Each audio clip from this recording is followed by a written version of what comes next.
warahmatullahi wabarakatuh. Alhamdulillahi rabbil alamin.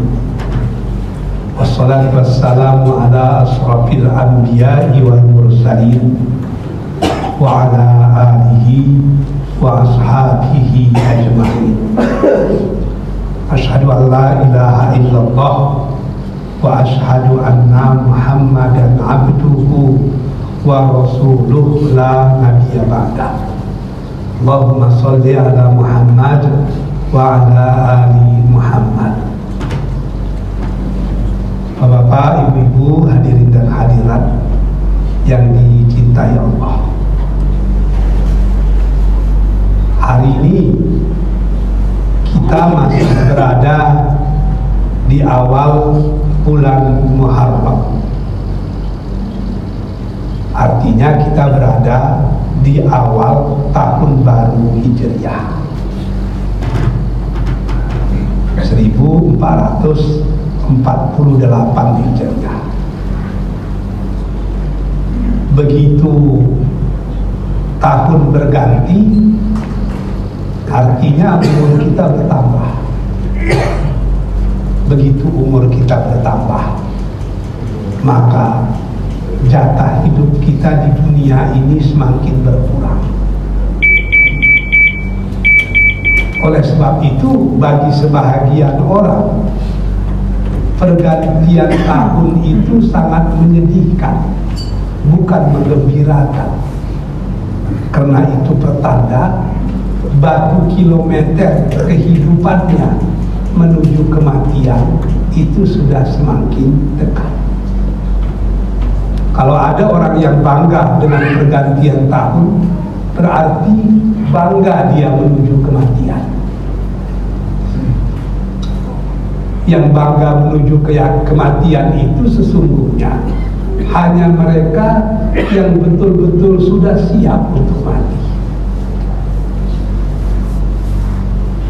Di pintu gerbang kematian itu, manusia hanya terbagi dua.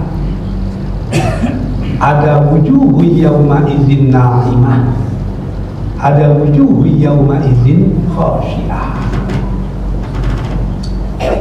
Ada orang yang ketika berada di pintu gerbang kematian itu, wujuhu yauma izin khasyiah, wajahnya tertunduk malu. Dia malu bertemu dengan Allah, karena dia yakin Allah pun murka bertemu dengan dia. Apa penyebabnya? Terlalu banyak perintah Allah yang ditinggalkannya, terlalu banyak larangan Allah yang dikerjakannya. Orang seperti ini memang betul-betul malu bertemu dengan Allah, sehingga di akhirat, di pintu gerbang kematian, dia tertunduk malu. Yang kedua, wujuhu yauma idzin na'imah. Ada orang yang ketika berada di pintu gerbang kematian itu, wajahnya gembira ria, karena dia rela bertemu dengan Allah, dan Allah pun suka bertemu dengan dia, rela bertemu dengan dia. Apa penyebabnya? PR-nya selesai, homework-nya selesai, semua perintah Allah dilaksanakannya dengan utuh, semua larangan Allah ditinggalkannya dengan sempurna. Untuk orang seperti ini, mungkin inilah yang disampaikan dalam firman Allah, ya ayyatuhan nafsul mutmainnah irji'i ila rabbiki radiyatan mardiyah fadkhuli fi ibadi wadkhuli jannati. Wahai jiwa-jiwa yang tenang, kembalilah kepada Tuhanmu radiyah, engkau rela kembali kepada Tuhan.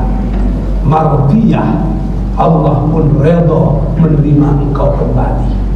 Fadkhuli fi ibadi, masuklah kalian ke dalam golongan hamba-hamba wadkhuli jannati, dan silahkan pilih masuklah surga mana yang kalian inginkan.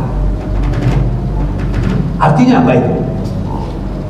Ada wajah yang takut bertemu dengan Allah, ada wajah yang gembira bertemu dengan Allah ketika dia berada di pintu gerbang kematian itu. Pertanyaannya, siapa yang menentukan gembira atau duka cita, senang atau takutnya orang ketika bertemu dengan Allah? Yang menentukannya adalah kita. Kapan itu ditentukan? Ketika kita berada di dunia. Kalau di dunia ini kita melakukan semua perintah Allah dengan baik, meninggalkan larangannya dengan utuh, maka di akhirat besok kita termasuk orang yang wujuhu yauma idzin na'imah, gembira. Apakah ada orang yang tidak memiliki kesalahan? Tidak ada. Tapi sebaik-baik pelaku kesalahan adalah mereka yang cepat kembali. Orang yang cepat kembali dalam bahasa agama disebut dengan taubat. Kita yang menyelesaikan di sini. Makanya dosa manusia itu kan terbagi dua itu. Ada dosa dengan Allah, ada dosa dengan manusia. Kalau dosa dengan Allah itu lebih mudah menyelesaikannya. Dosa-dosa kecil, cepatlah perbanyak istighfar. Astagfirullah, astagfirullah. Sesudah sholat perbanyak istighfar. Sebab orang yang beristighfar, Allah akan berikan kepadanya maghfirah. Apa itu maghfirah? Dosa yang lalu diampunkan Allah, amal hari ini diperbaiki Allah, amal hari esok disempurnakan Allah. Itu yang disebut dengan maghfirah. Jadi kalau kita sudah mendapatkan keampunan dari Allah, akan terasa lapanglah hidup. Sebab dosa sudah diampuni, perbuatan hari ini disempurnakan, perbuatan hari ini diperbaiki, dan perbuatan akan datang disempurnakan. Perbanyak istighfar. Kalau dosa-dosa manusiawi biasa, perbanyaklah ibadah,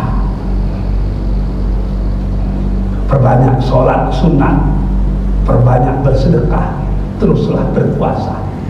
Sebab antara sholat dengan sholat itu kifarah, alat menghapuskan dosa. Sebentar lagi kita sholat zuhur, maka dosa antara subuh dengan zuhur habis. Nanti kita sholat asar, dosa antara zuhur dengan asar pun habis.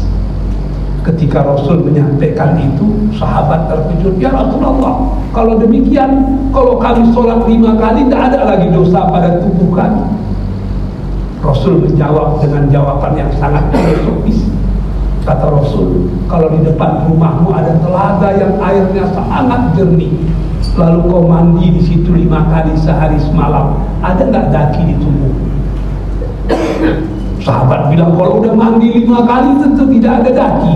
Begitulah, mandi 5 kali sehari menghapuskan daki, seperti mana sholat 5 kali sehari itu menghapuskan dosa-dosa. Tapi ada dosa besar yang tidak bisa dihapuskan dengan sekedar ibadah. Apa itu? Dosa-dosa yang secara khusus disebutkan dalam Al-Quran. Minum minuman arak, berjudi, yang kita sebut dengan dosa besar. Dosa besar bagaimana menyelesaikannya? Tubu ilallah, taubatan nasuha, bertaubatlah.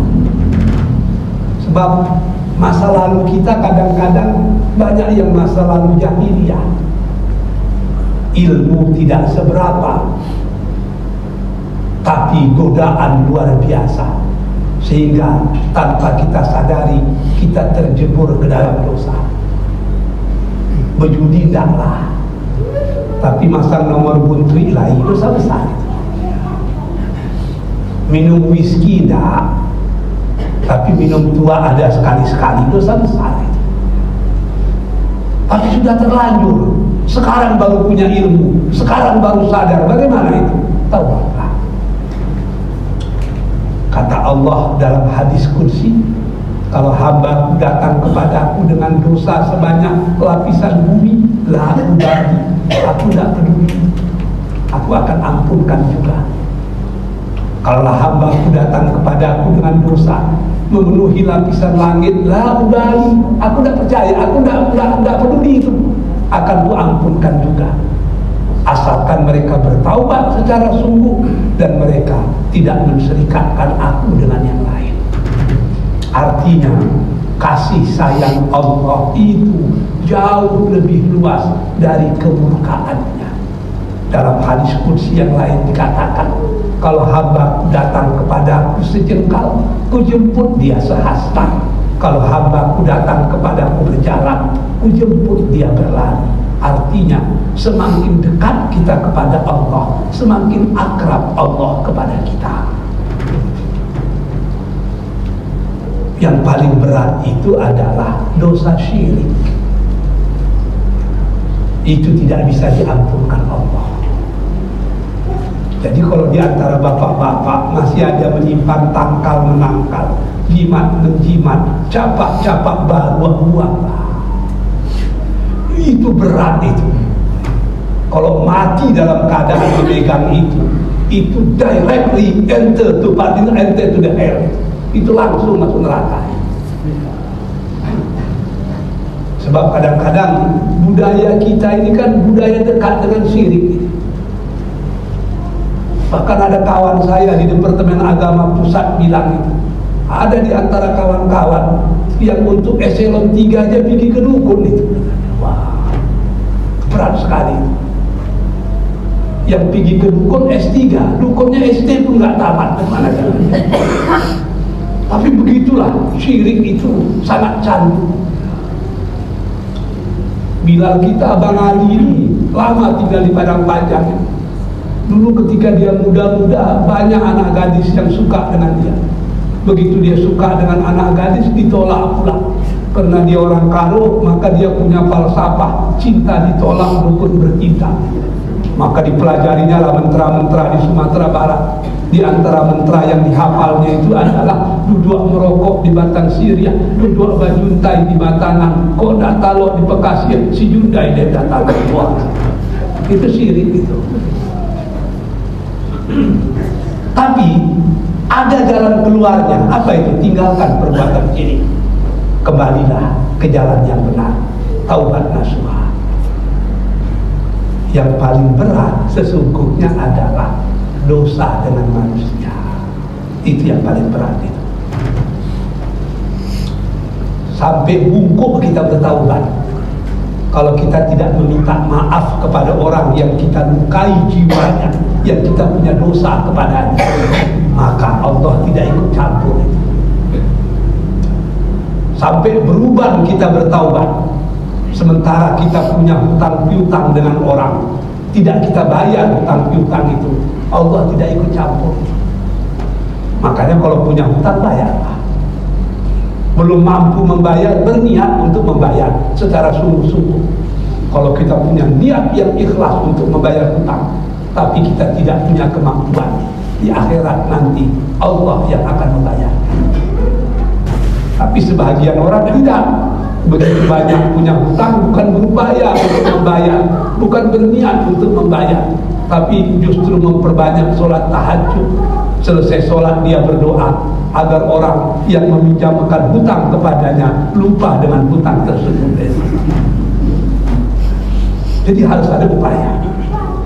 Dosa dengan Allah ada caranya, dosa dengan manusia harus kita selesaikan di dunia. Kalau tidak, terlalu berat menyelesaikannya di akhirat nanti. Oleh sebab itu, tahun baru Islam ini kita jadikan momen untuk muhasabah. Kita jadikan momen untuk introspeksi. kita jadikan momen agar kita lebih baik di masa yang akan datang, sehingga kalaupun Allah memanggil kita, kita termasuk wujuhu yauma izin na'imah, orang yang rindu mendengar panggilan itu karena Allah redha kepadanya dan dia suka bertemu dengan Allah. Wabillahi taufiq wal hidayah. Assalamualaikum warahmatullahi wabarakatuh. Waalaikumsalam.